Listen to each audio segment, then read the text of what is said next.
Tell me about your growing up, the parts that you remember, if you can remember. Anything about Mississippi first? Yeah, I have some memories of Mississippi. I remember my dad was baptizing in the river, probably the Mississippi, and I was sitting up on the levee. My older brother was being baptized, and I was sitting there, and my dad was baptizing, and a lady got happy. She got the spirit and knocked my other brother off into the water. Just bam, and I was sitting there laughing at it.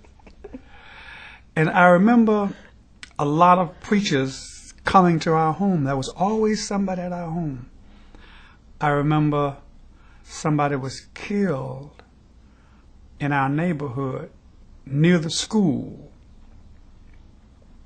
And my mother said that I preached about the blood. One of the reasons I used Samuel Billy is because I knew my name was Billy from my mother calling me that. And she called me that after a famous preacher of that day, Billy Sunday. She said I used to I'd see a bird or something dead, I would have the funeral. I don't remember doing it, but she said that's what I did. I'd preach the funeral, I'd baptize the cats or the dogs.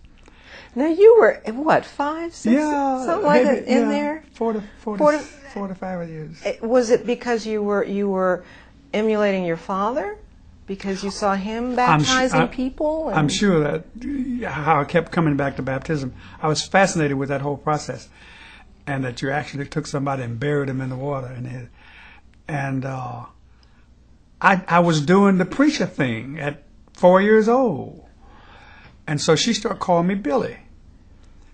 And when after this famous preacher. Yes, after Billy Sunday. Right. And when I started school and they start calling me Samuel, I had no idea. I mean, I was not Samuel, I was Billy. So that went on until I moved to Chicago with the family, and I changed my name legally to Samuel Billy, because people in Chicago knew me as Billy, except at certain schools they called me. In my elementary school, I was Samuel. So I kind of knew where somebody knew me from, depending on what they called me.